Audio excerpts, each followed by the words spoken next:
Hello, welcome along to this interview workshop, Better Job Interviews. And thanks again to the Irish Association of Supported Employment for making this training possible. I'm Liam Horan from Sleenua Careers. We do CV preparation, interview training, mock interviews, and various other elements in the whole career planning, training and development area. This webinar will be available afterwards as well to you. Everything you see on the screen, first of all, you'll get the PowerPoint, but you'll also get the recording of the webinar. As well, for those of you who are coming to the second half, an email will be sent to you during this workshop inviting you to the Q&A section afterwards. So when we're finished here, you just go to your email and check that and click through there, and we can do a live Q&A then. So the first thing I'm going to do is go through some key elements in the whole job interview area, particularly in how you can help your candidates or your clients to do better job interviews. As we always say, it must be adapted to the situation of your candidates. Each of your candidates are different from person to person, so I obviously can't produce a catch-all kind of specific to one particular area because there's so many different sectors involved. So please adapt, okay? You've already been sent the interview training workbook and have printed it off, hopefully, and can refer to that during this workshop. If you haven't got that, you can download it from the address there or email get that job at sleenua@careers.com with interview training workbook in the subject line, and it'll come back to you automatically, actually. So you can get working on that straight away. So the interview training workbook is our creation. It's used to help candidates prepare for job interviews.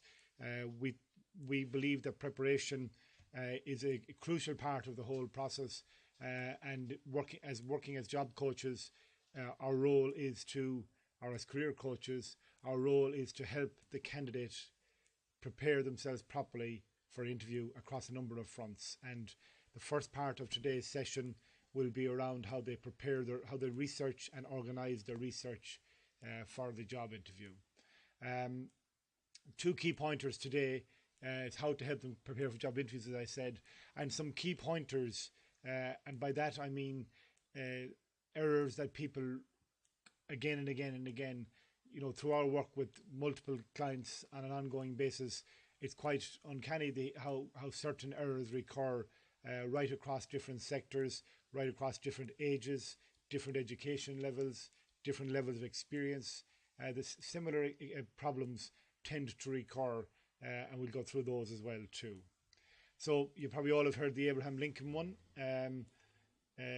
sharpening the axe, preparation, preparation, preparation. And that should also be tempered, of course, by the fact that sometimes people over-prepare or get bogged down in their preparation, and the workbook you have there is deliberately designed to contain it as well. So in some ways, it's a bit like early on, they'll be accessing multiple sources, and as the interview comes closer, they should be actually almost reducing their information intake so that they're not overburdened. And people who went through college all know about the last-minute cram, things like that. Not a good thing in an interview to leave it to a last-minute cram, because in an exam, you're generally writing, you're not under as much pressure, people looking at you, observing how you're saying things, whereas in an interview, the pressure to verbally communicate can be an enormous pressure on people. And if your head is full of facts and figures and research, etc., from the late night, the night before, or work that morning, the candidate will find it very hard to communicate effectively. So candidates will regularly say, well, where do I find out the information I want to find out? The job spec doesn't say very much, or I don't know anybody working there. These are some places where you can find information. What I would always say to candidates, you must find out information. I don't know how many candidates at this stage, certainly over 1,000 candidates I have worked with going for interview. I've only found one candidate who was a very intrepid researcher, actually, who couldn't find very much out about the job. And because it was such an unusual case, I went researching as well. And the company website and other sources were really, really difficult to crack. And the problem he had, he was relocating to a different part of the country. He didn't know anybody working there. But he eventually did. We stuck at it until he eventually found someone who gave him an idea about the job, somebody who had previously worked there. But, all the research, it was full of jargon, all the media stuff was full of jargon. It was a multinational. What exactly he would be doing in his role, he couldn't fully figure out. Even after talking to the person who worked there, he was still a little bit in the dark going in. He actually got the job.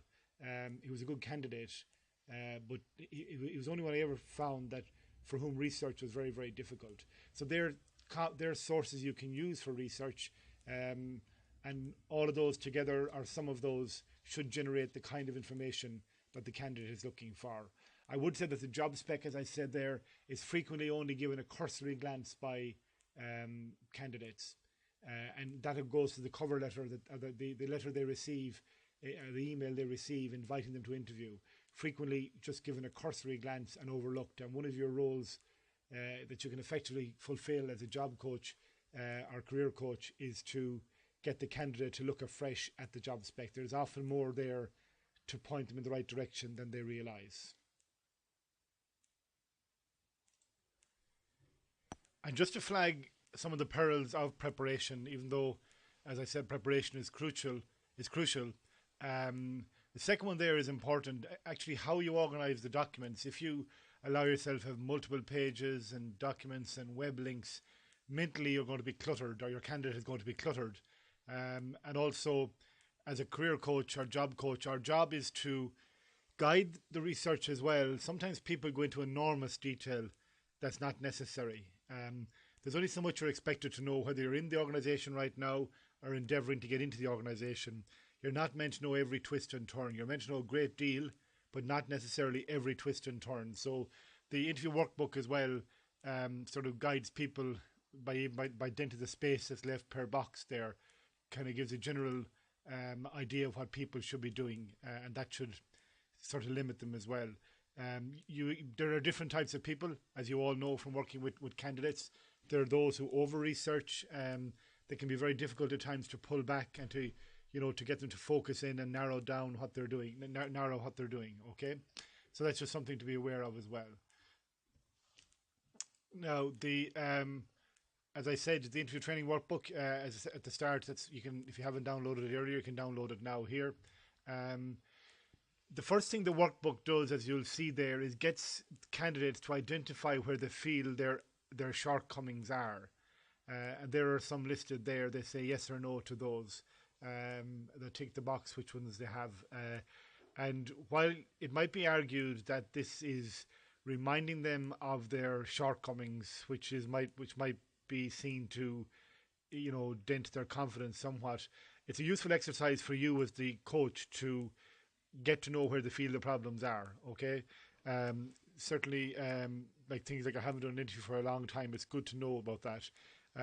What I find with these questions actually is that frequently people diagnose something that turns out not to be a problem at all. The fifth one there, I talk too much, is one that people regularly have checked when I meet them or my colleagues meet them, and then it turns out in the session they don't talk enough. So some people feel they talk more than they do, and there are those who don't realise they talk as much as they do. But so when they identify what they feel their shortcomings are, good guide for you, but don't take it as gospel. And I wouldn't dwell on those points either. In fact, I often overlook them at the start of a session with the candidate and come back to it at the end of the session and say, or halfway through the session, when you said you feel you talk around in circles at the start, it's clear now, isn't it, that you don't? So, by identifying the shortcoming and then by alleviating it later on in the session, hopefully, you can build their confidence. If the shortcoming continues to be there at the end of the session, that needs to be worked on further as well. So, and that's why it's important when working with candidates, I feel, to try and work about a week before the interview, to give them time to absorb what you're telling them, and also in case you need to do more work before the interview. If you've planned one session, you might need a second session, or you might need to put them through a mock interview to see how what they've learned stands up under the scrutiny. Okay, so that's the first thing the workbook does, as you can see there in your copy of the workbook. The next part then is a very, very important part, and that's where where the candidate, and can be helped by you as well, identifies what I call for the want of a better word, things the employer is looking for. And these things can be competencies or skills, can be experience, personal attributes, achievements, that kind of thing. So, what exactly is the employer looking for? So, the candidate needs to know those first of all. And when working with candidates in job seeking, I've always find it useful, and we've touched on this in earlier modules, to get them to think about the job first before they think about themselves. You'll find, as I'm sure you know already, many candidates come in self-absorbed and thinking about themselves and not thinking enough about the job. If you identify what the key things the employer is looking for and work back from there to your own experience and attributes and your own examples, you'll find that more will come to the candidate. As in, if you identify something like teamwork, then the candidate might say, well, hold on, I've been captain of 3 teams, or I've been a vital member of 3 successful teams, maybe even away from the work arena. So by identifying the thing, the competency or the skill or the experience or the personal attribute or the achievement that the employer is looking for, it can open up the candidate's mind to things they may have otherwise forgotten about. Okay, so the important thing here is to get the candidate to identify these. I feel it's very important to get this work done before you start the work of helping the candidate to communicate them. If they don't have this ID and they don't know what they're trying to communicate, you in helping them to communicate are going to be a huge loss as well, because you don't know what you're trying to communicate. So what are you trying to say? And then we work later on how you say it.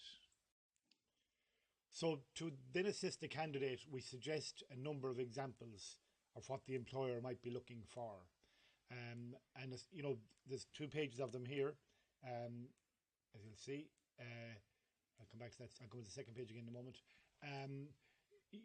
Sometimes candidates know what they do, but don't necessarily have a quick summary on that. Okay, so they know that they are very good at doing ongoing training, or that they do a lot of courses, and they did a course last year, they did a course the year before, but they might have a summary phrase like commitment to ongoing training. Because a lot of people go through their careers doing their jobs as opposed to stopping to assess what they do or to summarize what they do, and a job interview makes them do that. Do you know what I mean? So we can help them because we're more experienced at putting what they have done into kind of summary. Okay, so these are things that might be something the employer is looking for, and other ones as well here too. So by giving people a guide list like that, but crucially saying this is only a guide list. Maybe some of these apply, maybe some of them don't apply. Not all of them will apply, obviously, but what else might apply? What other words would you use to describe what the employer is looking for? And again, you're helping the candidate to think about the job deeper than might otherwise be the case. When we go back to the box earlier on there, we had about what people say before they, in this one here, identifying shortcomings. Okay, this one there, I don't think enough about the job I'm being interviewed for, is a regular one people tick off. I think there are 2 problems with that. People are often busy doing something else and kind of rush into an interview, but secondly, don't necessarily have the skills or the resources, or just some sort of guide of how do you actually research the job. So this process is all about helping them to do that and to get themselves ready to communicate. As I said, the point earlier, if you rush to help them to communicate before they know what they're trying to communicate, it's an empty enough thing to do because they'll run out of gas. Okay, so what do you do? Again, referring to the workbook, you identify each thing. You write down what it is in the first box there, and I'll be giving you samples of completed ones as well here, and I show you this with some on the screen, and I'm giving you a sample of completed as well too in the email. So you explore each thing, you identify it and you name it. You outline how important it is in the role and why. And this is all part of getting to understand the job. And we deliberately put that before the third point there is outlining when you display this, because we really need to get our candidates to think about the job and what the job is looking for first of all. If you don't do it that way, there's a danger you'll go into interview, or your candidate will go into interview giving a great rundown on something the employer doesn't care about. So start by identifying what the employer cares about, and then work from there to give your examples, okay? And I've one of these done up here. I've taken a role in e-commerce stroke social media, a kind of an expert or somebody working in this area. It could be at intern startup level, for example. And again, you know, this example won't be applicable to all of you. So just kind of take it as a guide and see how you can mold your own examples from there, okay? So the thing they're looking for, good communication skills. How important is it? So the position requires dealing with web developers, floor staff who have a better working knowledge of the products and customers to assess their needs. Working in a team-based environment, you must be outgoing and able to communicate well with people. So that's why the words good communicator may have appeared on the job spec, or why somebody who works in the company says, look, that's a very important thing, being able to communicate effectively.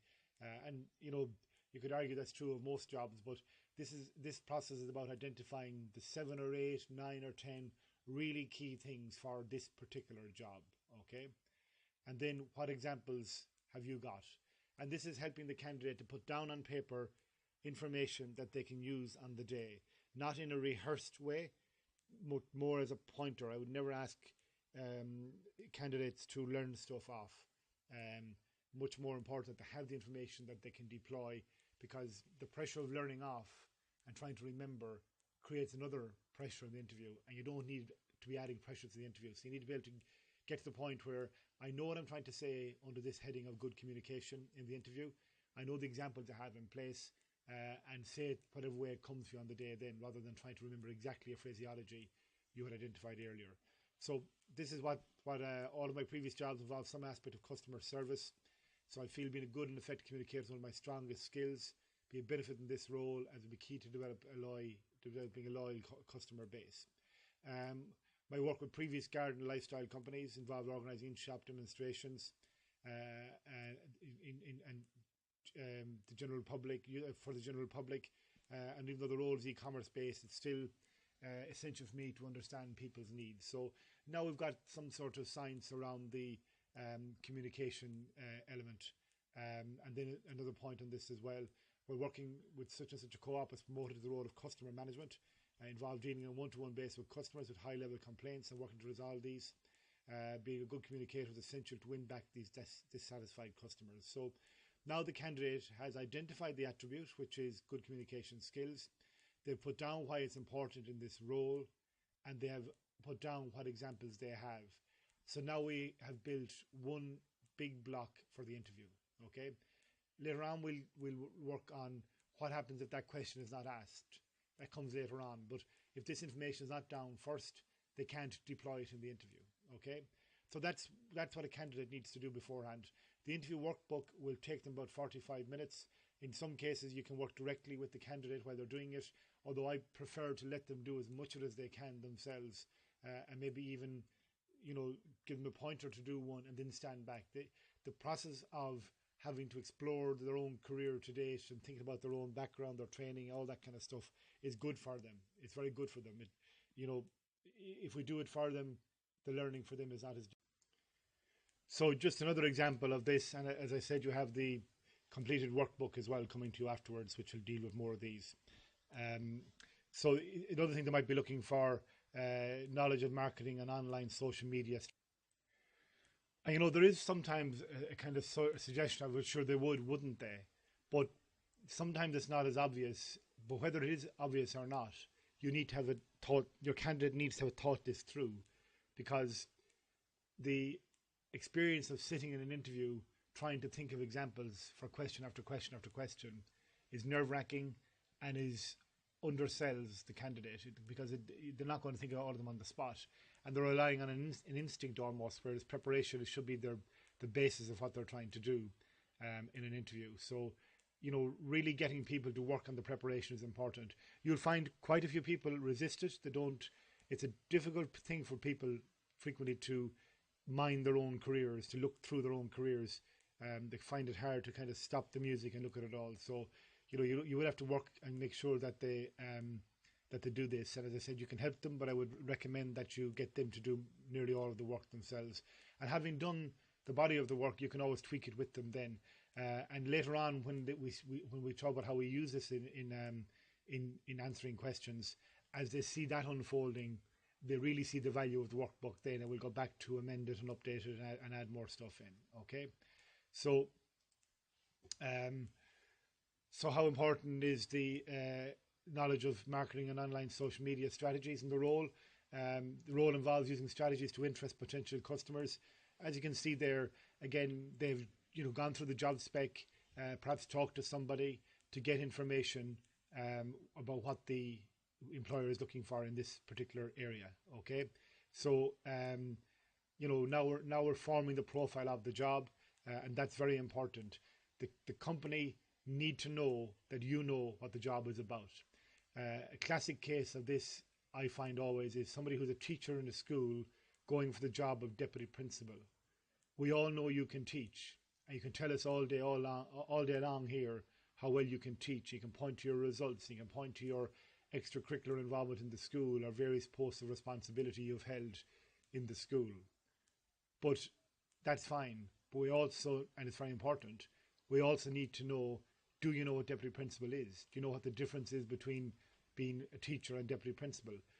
Are you prepared to step up to being, if it's your own school, to no longer being one of the crew kind of thing, to becoming senior management?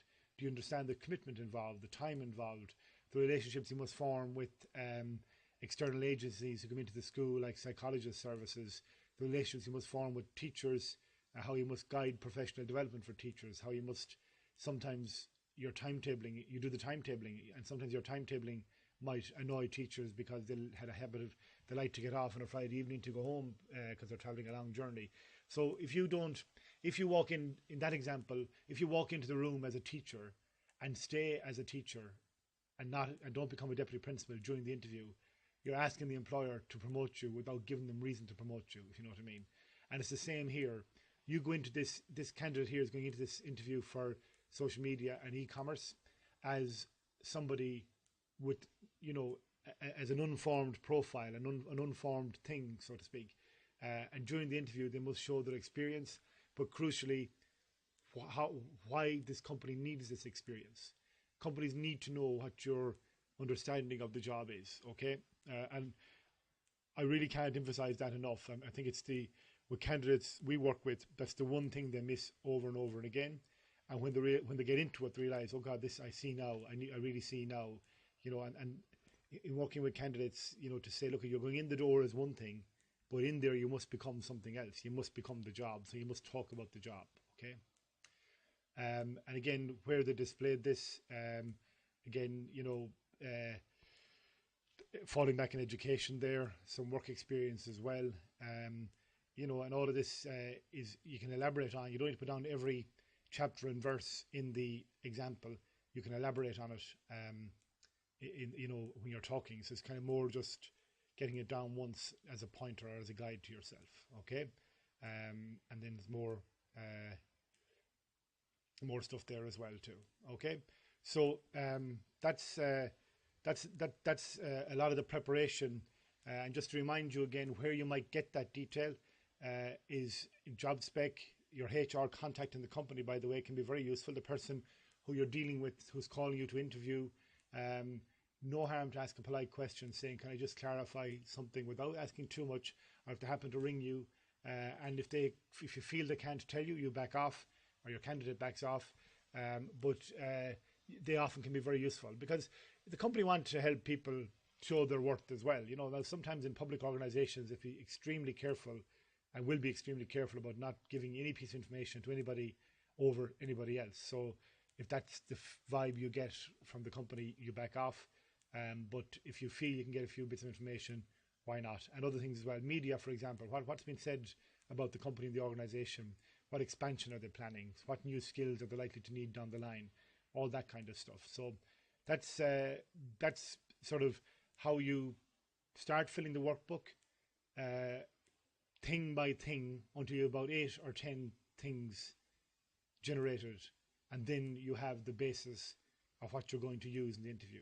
And for the candidate going into interview properly prepared really does help to dissolve nerves. And if you can get your candidate relaxed in the interview, confident and comfortable, knowing that they can deal with nearly everything that's going to come the way today, without promising them that these things are going to come up. But this is what they're looking for, so therefore you should be in around the zone. You'll get a much more relaxed candidate, and we do need to relax our candidates because, and I've experienced this myself. I recently went for an interview for a funding program for something, and I was, even though I work in this area and my background is in broadcasting and media, I was surprised by how nervous I was on the day, and I was very well prepared, and that's what stood to me. When I went in there, I knew what I wanted to do, and I'd say I gave a 65% performance. I had hoped for about a 75% performance in terms of getting everything I wanted across, but I still knew that, if I had those nerves and no preparation done, I would have done very poorly. So it was quite insightful for me to have to go through a similar thing to a job interview. That you really do fall back on your preparation, and if you haven't got it done, you really are vulnerable to being to doing poorly on the day. So next, I want to move on to key pointers that to give to candidates. A lot of these are about getting their heads right, so to speak, getting the psychology of the interview, taking pressure off themselves, not putting too much expectation on themselves. And some of these you won't be using before the session.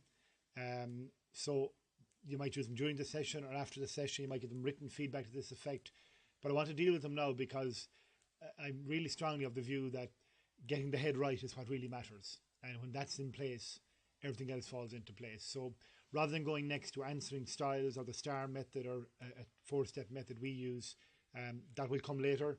I think getting these things discussed and absorbed is a good idea. Okay, that's a very important one first. Many candidates feel they can't have an or an and I think in school a lot of us were taught that it must be a seamless communication. It must be without flaw. But unless you have a script in front of you, and indeed even when you have a script in front of you, it is almost impossible to be totally articulate and seamless, or totally flowing all the time, because communication is an organic process. You're thinking as you're talking, so you can't, if you're actually really in the conversation, which an interview is, a knowledgeable conversation or a knowledgeable chat. If you're really in the conversation, you're thinking it through. So therefore, how can you structure it seamlessly, like an elocution test? Okay, and we'll come to this in a moment again. The real problem for people is if they think they have to deliver communication in that format, it puts enormous pressure on them. And I have seen candidates sitting in front of me as clients who, when you tell them you don't have to be as flawless as you think you have to be, you see a weight lifting off their shoulders. I physically saw a woman in the last few days, her shoulders just sat down, they sagged down almost as if to say, oh, she relaxed when she heard it, okay? But it's a very important piece of advice to give the candidate because it allows them to relax and takes pressure off them, okay? Getting candidates to avoid rehearsal and trust the flow can be another problem as well. Some people default to, I'll go home and write it all out and I learn it off, okay? And in school, some people were brilliant at learning stuff off, and we all know people, and maybe you were one of them, who learned off the whole essay almost before the leaving cert or the inter-cert as it was in my time. Learned off essays that they could kind of shoehorn into, you get different essay choices that they felt they could shoehorn into it, So, try and avoid that. Communication is a much more organic process. It's the pressure of trying to remember the lines will also damage the candidate's interview performance. And it's really about allowing the candidate to go in there armed with the knowledge that they've done the work, they have their examples in place, they understand what the job is about, and trusting that all of that, it'll come together, okay? So trust yourself is a word I use regularly with candidates. When you take those pressures off people, this pressure here and this pressure here off people, you'll find that they'll communicate more effectively. And their own natural language is generally good enough, and I'll do more on that in a moment, okay? Another thing in school, we were taught about sitting with your 2 feet on the ground and your 2 arms on your knees, or your 2 hands on your knees are folded slightly down towards your knees, or down towards your midriff, or left on the table, whatever ways you were told to do, and to kind of sit stock still in that position. The problem with that is nervous energy must go somewhere, and if you lock your body, it will try and find its way out. So something will start shaking. In my case, it's in my neck. If I'm in a locked position like that, at the back of my neck, I'll feel a little bit of a twitch. And so what you need the candidate to do is, a candidate is a hand mover. If they generally move hands, let them move their hands. It burns off energy. For lots of people, and again, you'll notice this with candidates, when they get into the flow, their hands start moving more. So their hands are part of their communication style, and allow them to do that. Now, obviously not excessively so, but watch for what the things they do. If you're chatting to the candidate before you go into the session, watch for what movements they do when they're chatting. In our case, we have a kitchen downstairs. We often bring a candidate into for a cup of coffee before they go upstairs. And I watch them then when they're chatting away or talking about football or the weather kind of thing. And I see when they go upstairs then and you put them on the spot to ask a few questions, what do they remove from their body movements? And you'll see sometimes people, they actually lock in almost. They tighten up. They feel like, my natural communication style can't work here. And by that I mean my physical movements, my general body stuff is not part of this. And that's a real loss of personality for a candidate. And also it stunts their communication. So watch for what they do and allow them to do it. And just if they overdo it, watch that as well too. By and large, people in interview, particularly in interview, are reluctant, are reticent about claiming their successes. Okay, and this can apply in-house for a job or coming in from the outside. People sometimes feel that it's boastful, and if somebody feels that, chances are they're not arrogant. So you're not going to damage them by saying claim your successes. You're not going to put them over the line to arrogance. And most people that we work with certainly are not arrogant. In fact, that's probably why they come to us, because they're not arrogant. Arrogant people tend not to be taught in the first place. So get them to claim their successes. Get them to not just say, I did A, B, and C. What was the result of A, B, and C? And we'll cover that the next day when we do the STAR method as part of the various answering styles. And STAR, for those who may not know, is situation, task, action, result. That's an answering method. But people sometimes say, I did a job, but they don't say what accrued from doing that job. And in your preparation, when they fill out their workbook, get them to quantify. So I worked as a salesperson somewhere. Were you salesperson of the year? Did you grow the sales? Did you add a new territory? Did you add new lines? So what are the successes? Get them to identify them, and in the interview, encourage them to claim them, to quantify them and to claim them.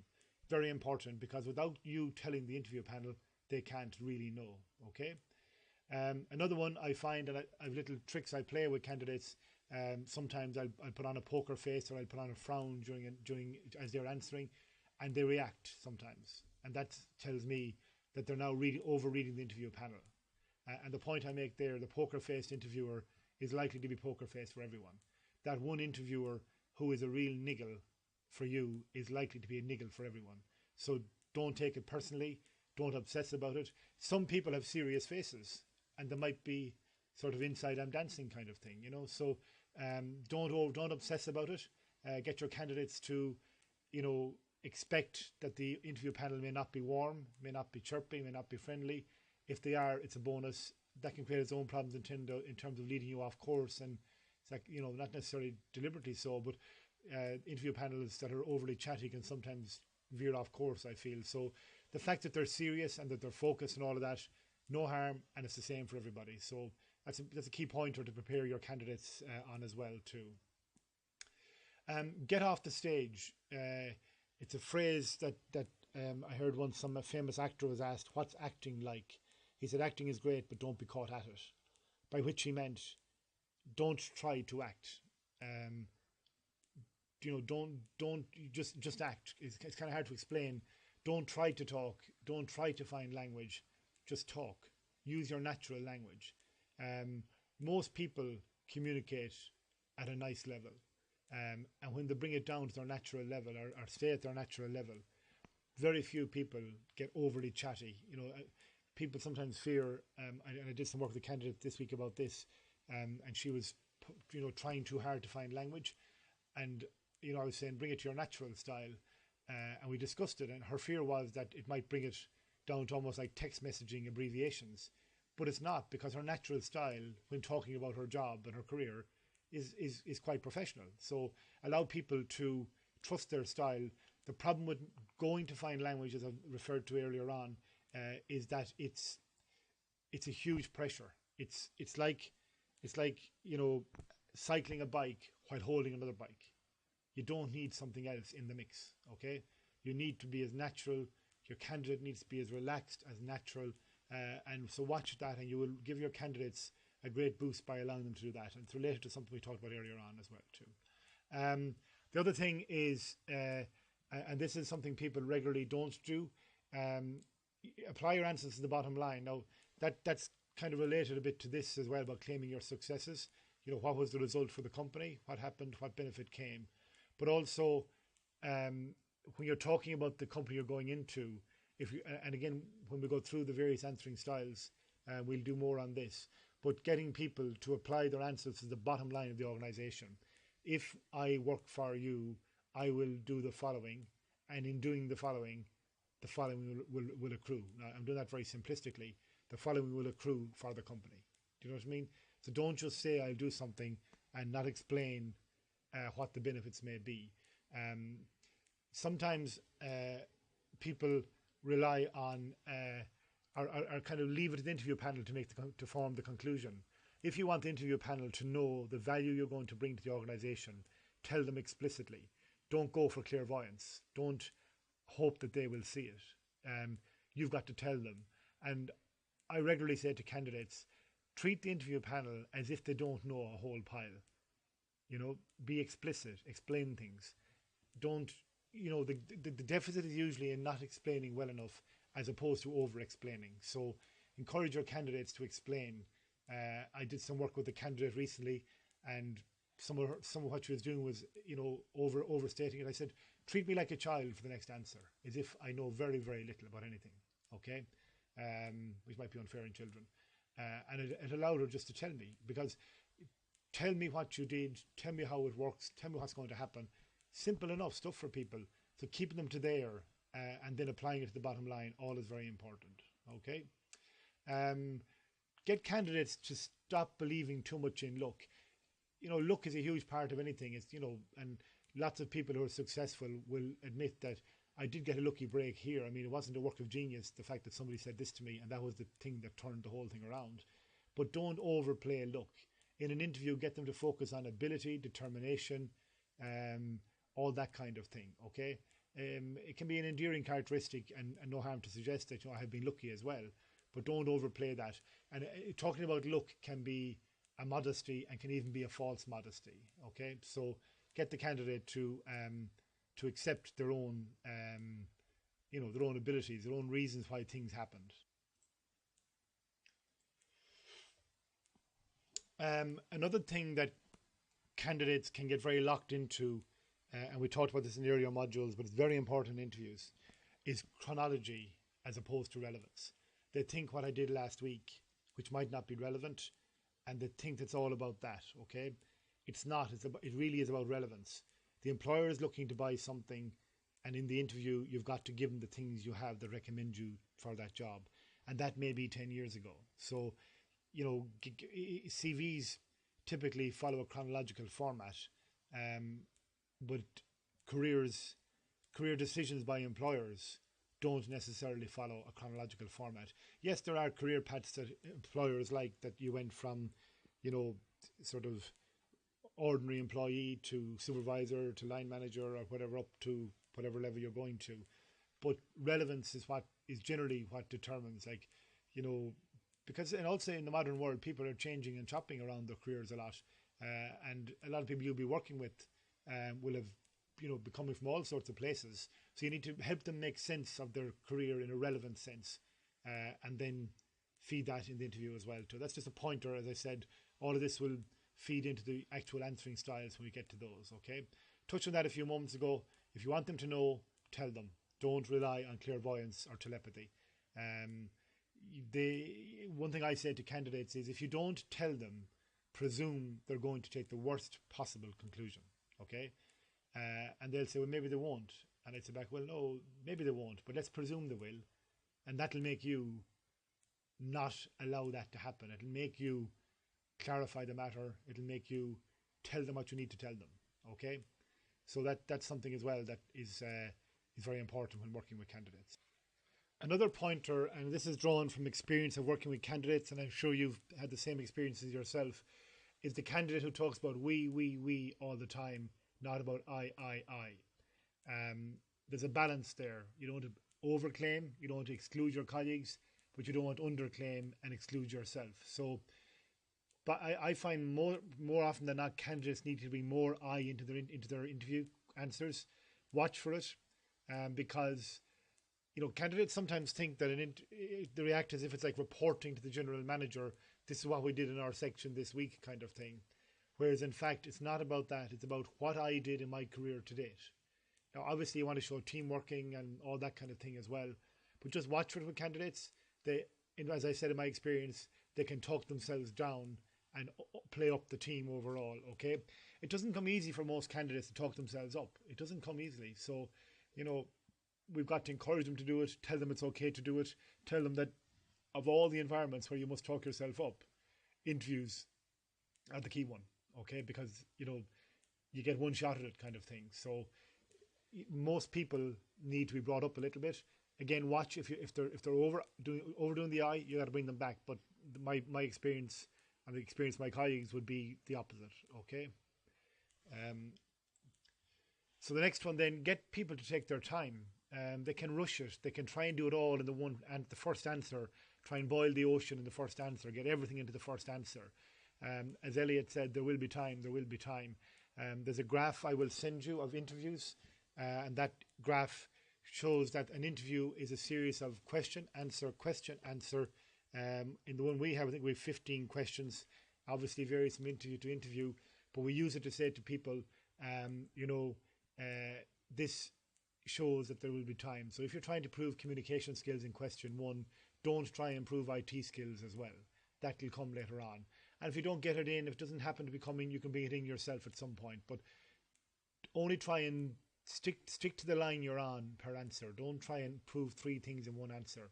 Prove one thing and prove it well. So rather than going a mile wide, go a mile deep in each time, and then stop and let them fill the silence. And we'll do all of that the next time we go to actual different question and answer styles. Let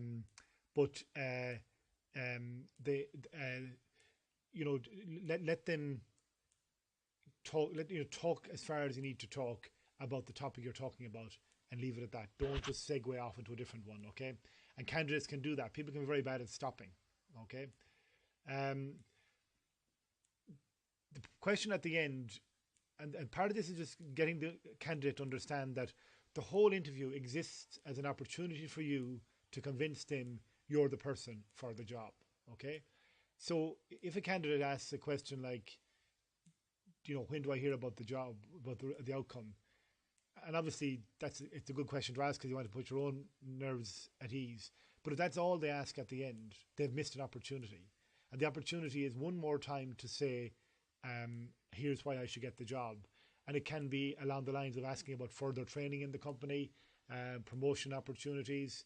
And again, you don't want to be seen as somebody who wants to leave the job straight away, but you can show ambition, you can show commitment to training, you can dress it up in the form of a question, but using it to say, or even to say, I don't have any questions, but I would like to say, I really believe I have the skills for this job, or I believe I can be very good in this job. I believe I'd fit in very well here. I like what the company does. Making a claim for yourself. So, it's a good thing to do that exercise with people. Ask them what question you're going to ask at the end, and then invariably ask something that doesn't sell themselves into the job. And you can correct it by saying there's a 2-minute opportunity. It could be as 20% of the interview, or 10%, 5% of the interview, whatever it would be, but don't waste it. Okay, so that's something that's good to emphasize to candidates as well. Okay, this is just a kind of a throwaway remark, but it's very true. It's a HR colleague of mine said it once, that they had this thing in their HR department in a multinational. If you're asked that question at the end, you've already missed the boat. And again, it's good to use it to say to candidates, the whole interview is about what you have done in the past and what you can do in this new role. So you're auditioning for the new role, not the last role. So your entire interview should include information about the company, reference to the company, all that kind of thing. And again, the next day when we do answer styles, we can do that as well. Okay, so random descriptors of a good interview. A knowledgeable chat, I find, is a good phrase to use when working with candidates.